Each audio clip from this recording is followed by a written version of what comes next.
Hello everyone, welcome to another tiny tutorial through Maya.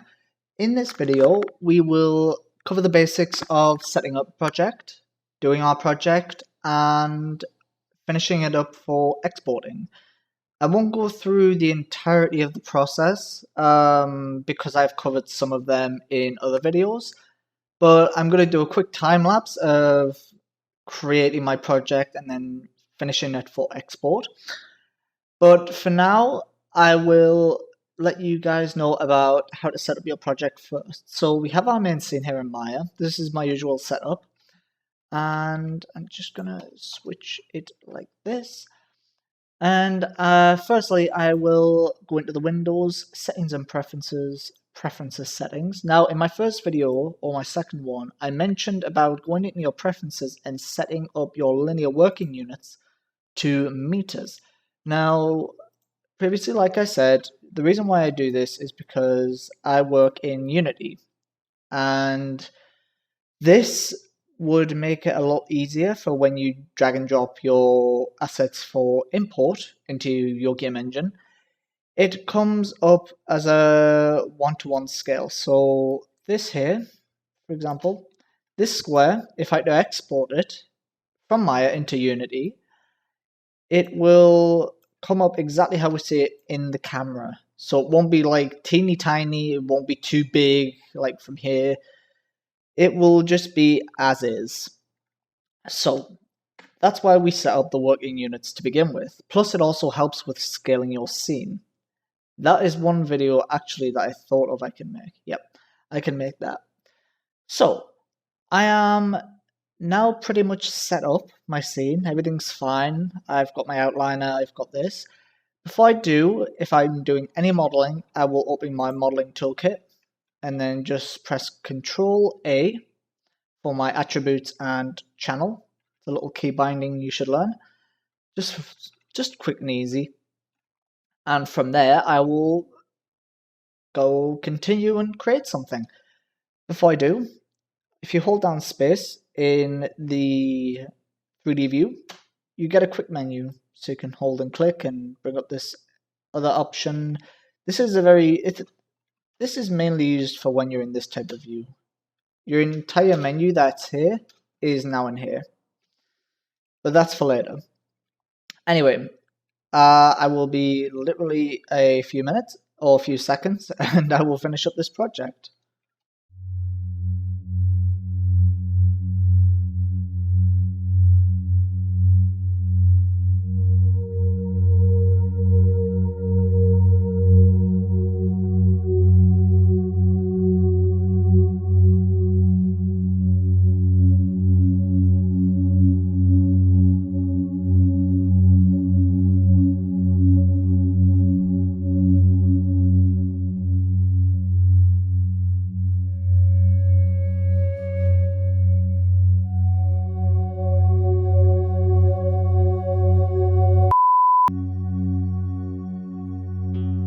Okay, I'm just gonna stop the video here and just let it run normally.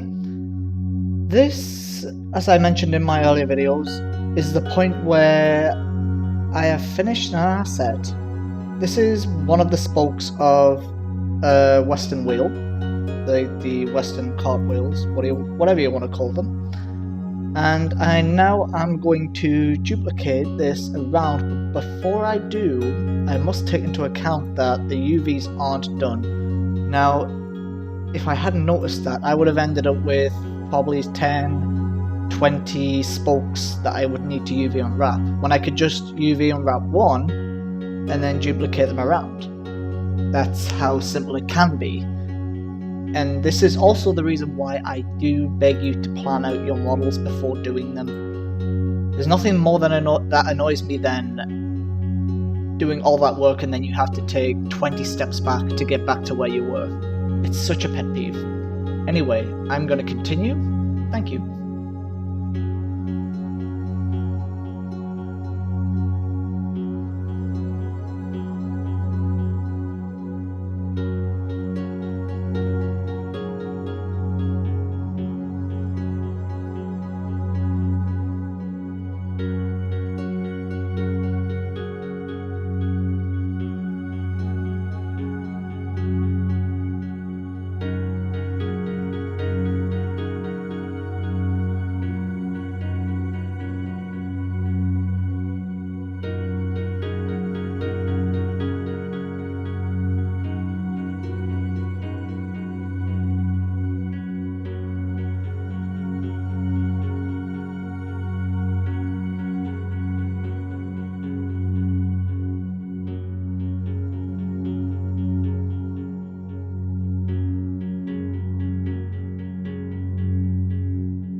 Okay, I have pretty much mostly done this now. What I'm going to do is lay it back out and wish it, because even though it's like this, it still looks a bit meh. Although you still can, and the good thing about this, if it's made out of wood, oh my god, the fibers will catch really well. They are stretched anyway, but the fibers will be squished, and it'll make this really nice high definition look. Sometimes you can use your disadvantages to your advantages, but for proper rule of thumb, we're gonna follow the uniformed non-stretched look. So now that we've got this UV unwrapped, we can now go on and duplicate it around. I'm not gonna speed up the video right now. I'm just gonna show you guys how I would do this. Firstly, I would get my spoke in whichever 90-degree orientation you need, top, down, left, right. Go into the side, should be really front, but side view on this case. And then what I would do is press 4 on the keyboard to bring up your wireframe view. Press D to change the pivot point on its own. Hold down V as you click and drag, and it will pin it to the exact center. You can do the same with the grid. If you press hold down X on the keyboard, it will pin it to the middle. So that's what we're going to do. And now it will free move all the way around this wheel. Pretty cool, right? So let's say I'm just going to take a wild guess and duplicate that. Place it in position, and when I'm done, I'm going to press Shift D.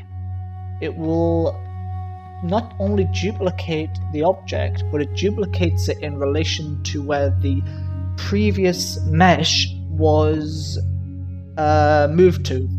So if I rotate it 45 degrees and then I shift duplicate that, it'll do it by another 45 degrees, if you get my meaning. Let's try that again. I'm going to do this one here first. Actually, no. There's another way you can do it. If I did that and then rotated it roughly 90 degrees, then did it again, then did it again. So now I've got 4 spokes, right? And now, if we do it again, then we've got another set of spokes. You get where I'm getting at? And now we've got essentially a done wheel. That's pretty much it. Everything's fine. We don't have to worry much about symmetry unless you really have to or want to. And yeah, that's pretty much how we can do it. And the good thing about this is we can save on a lot of UV space just by keeping the UVs the same, as you can see. That's no different from that, that's no different from that, and on and on and on. The only issue I'm having with this right now is these hard edges intersecting with these smooth edges. If you wanted to get rid of these, you can highlight all of these edges here around the side, shift right click and soften and harden edges. With this being a cylinder, I would not be surprised if we needed to soften that. See, now it looks a little bit more natural, would you say? But for the uniform look of this, I'm going to keep it like that. I'm going to irritate everyone. Yeah, so now we're going to go to the actual wheel rim, and I'm going to speed it up right now.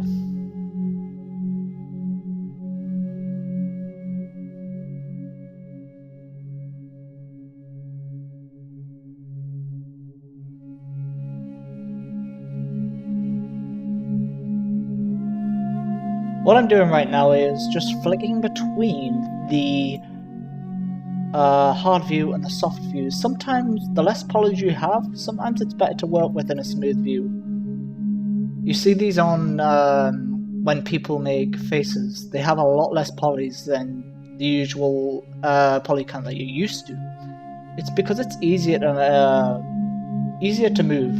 So if you have these points taking up most of this, it's a lot easier to modify in comparison to like millions of polys and you've got to do one by one. So yeah, I have pretty much finished this wheel. All I need to do now is UV unwrap it. So yeah, that's gonna take me possibly a few minutes. So yeah, speed up the video.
So, after I finish with this, after UV unwrapping and everything, obviously you've noticed that I've taken half of this off. It just makes UV unwrapping half a battle, literally. So as soon as I finish one side, I can mirror it over to the other side. So that's what I'm going to do. And I'm going to get this object, mirror it over. Now, when I mirror it over, I'm going to take off the cut geometry. It's perfectly mirrored over, but what I want to do is flip the UVs over as well, just so I know they work.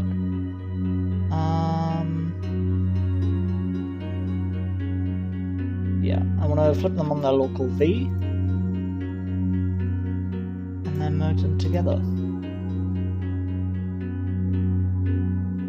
And now that's entirely one seam, sorry, that's entirely one UV, and that's entirely one object. And then what I want to do is I want to rotate it. Doesn't matter which way really. Circle at the end of the day.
Okay, this part of the video is very interesting because I'm about to dip into a little bit of optimization right here.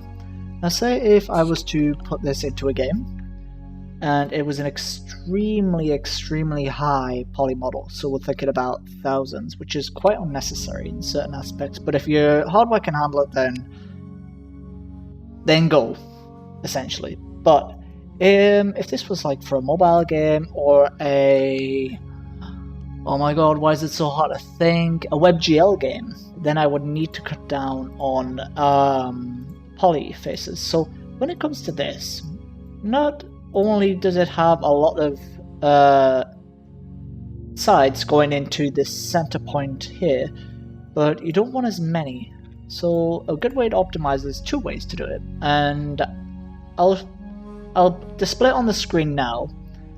There are some ways to do it, there are plenty of different ways, but the one I like to do personally is this. I like to take a side away in this type of pattern, like an on-off pattern. Take it away, and that's usually a good standpoint. Usually that can work. That can definitely work, doesn't matter what you do.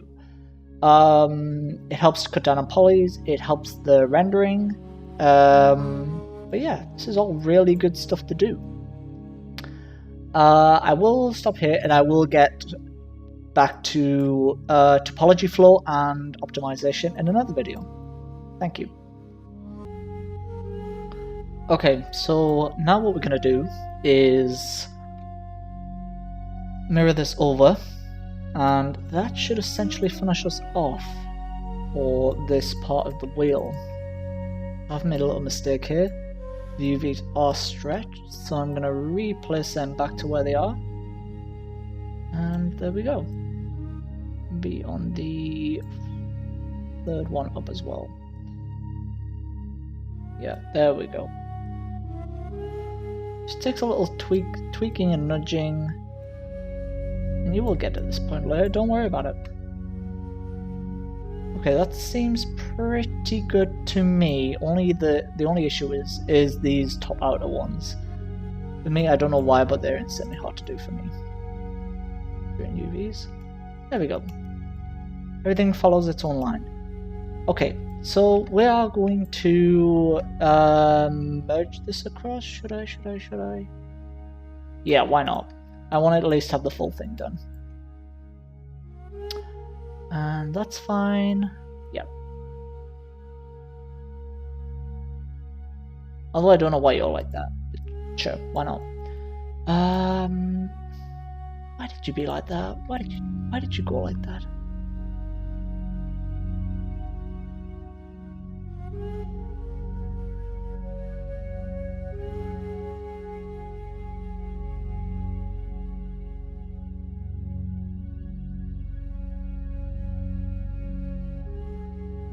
Okay, I think I've managed to finish this entirely, so if I just turn on the wireframe, we've got a pretty good thing going here. I accidentally smoothed this over, but I can't take it back now because if I take it any lower it might crash and I don't want that. So, I haven't went overboard with the wheel, and I'll tell you why later. This here, I smoothed this over once. It was necessary. I need one supporting edge on each pole, so this has a supporting edge, this does. This necessarily doesn't because it's one straight pole going down. I could have saved myself some polys. This, the same thing applies. I don't necessarily need all of these edges for a bevel. Like I say, I can cover this in a few minutes. This can stay the same because does it necessarily need it? No, I'm going to keep it as it is. This, like I said, was just a big ass mistake. As you can tell, I've also mirrored over my UVs, so now they're on both sides and they nicely take up most of this UV space, which is really good. I'm going to have to readjust that back to where it was. UV U1V1 1001 has to be there, otherwise it would just mess up. These here is done, and this is literally, I cannot stress this enough, the best way you can lay this out. Please do not do circles. I used to do circles, but I don't anymore. And I'll tell you why in a later video when we come to trim sheets. This is fine, but it has a lot of dead space. We could match this up with this. Actually, that's what we're going to do. A little bit of a UV tip. If you feel like you've got too much space, use some space. Take this over here. And now we have something to work with now. This is workable. Yeah, this is definitely workable. So, do it again. Take that off. Apply this. And that. Ah. Okay, that.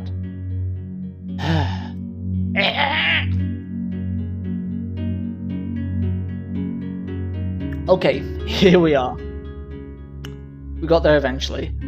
I'm just going to stretch this out and put it over here. And then what I'm gonna do is do this. And you'll see why in a bit. Because like I said on one of my earlier videos, if you have a seamless texture or trim sheet, you can therefore apply something on here and it will be applied to the next one above. Exactly the same. The only issue is if you're left with this, you might end up with a little bit of a seam. Not too much, but it will be noticeable down the line. I'm just gonna sneakily adjust this. There, done. Now this, does it necessarily need to be the same? No, it doesn't. That's the thing. As well as that, we can also add a few more things to this. So even though that seems extremely small, I'm just gonna nudge it up a bit, yeah. So even though that looks extremely small, it's within the scale of everything else. So now we can see all of our textile density is still matching each other. So we don't have to worry about that. We'll come back to this later. Next one would be this. Now this doesn't actually worry me as much as it should. If I get everything and just combine it, because I think we are coming to that point where we need to combine it. Combine, yes. Actually, no. Nada. We just select everything. And then we can do shell. Grab these two.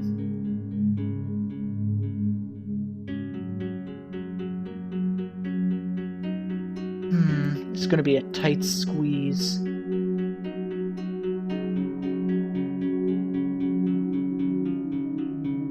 Yeah, this is going to be a very tight squeeze.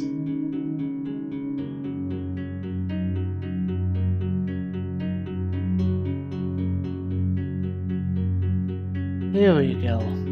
That's better. Actually, it wasn't as tight as I thought it would be. That's what she said. Anyway. That's good. That's actually insanely good.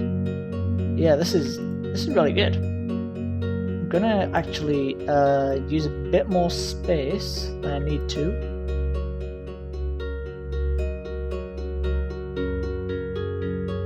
Because then we can get a little bit more detail on the middle. That is about it. We don't have to do anything more. We can just export this out as another texture. Now usually I would use the UDIM sets where I can just paint over layers, but I'm not going to. I'm just going to export this as one entire texture sheet, one by one. There we go, perfect. Now here's the thing. When I take this away, I want to at least make sure that I combine it, delete all the history and everything, and then name it. Now when naming it, you want to make sure you do this. Wheel lol. Exactly how that is.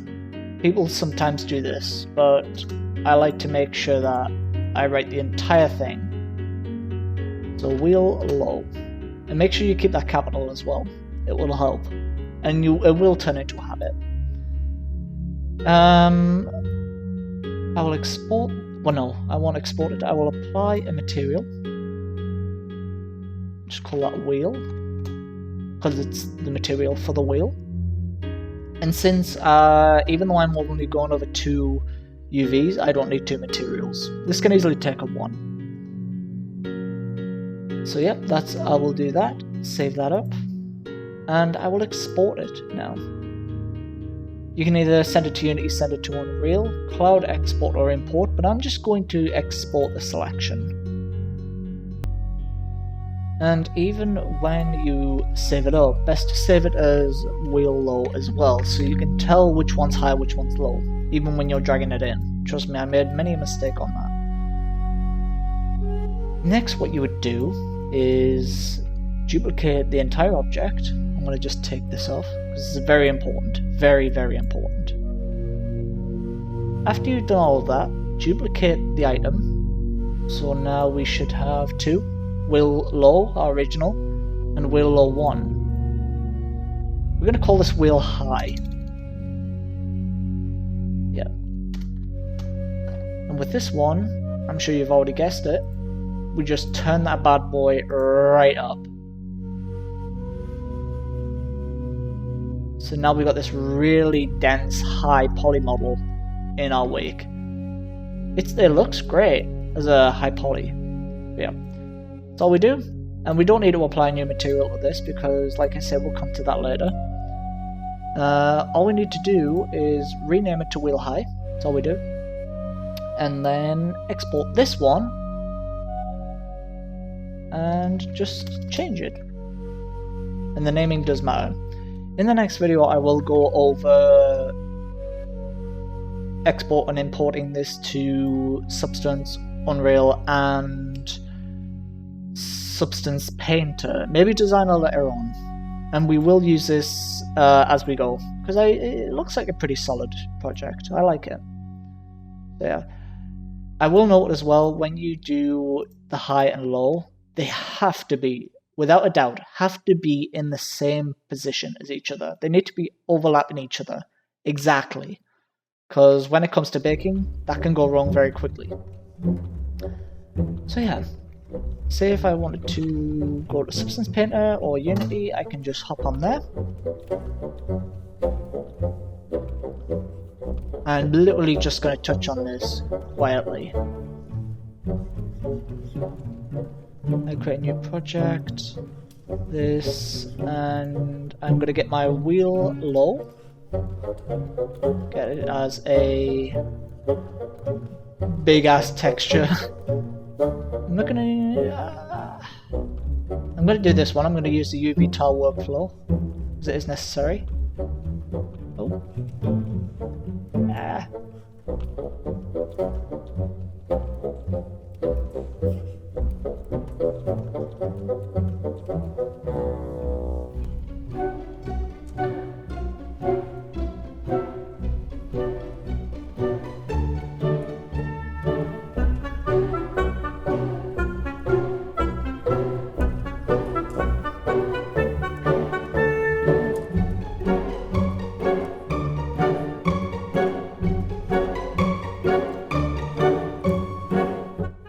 Okay, so we had a little bit of a problem, but here we are. I took off the entire UV tile workflow, but hey, it's not really a problem because, like I say, whatever goes on this texture will only go on the next one. And then, yeah, we can just keep on trucking. This is pretty much how you can pass things over. Really good. Okay, guys, I think I've nattered on enough, but I will let you guys get on with your evening, morning, or afternoon, or night, whichever one you want to say, and I will leave you guys to it. I hope you guys enjoyed the video and found it as instructive as I've been able to give. The next video I will cover, obviously, passing over your project to other engines and texturing, but for now I'm just going to leave it like this. I have other equipment coming soon, so I will be able to enhance my video a little bit for you guys to help you stay more in tune. Enjoy, guys, and see you later. Bye bye.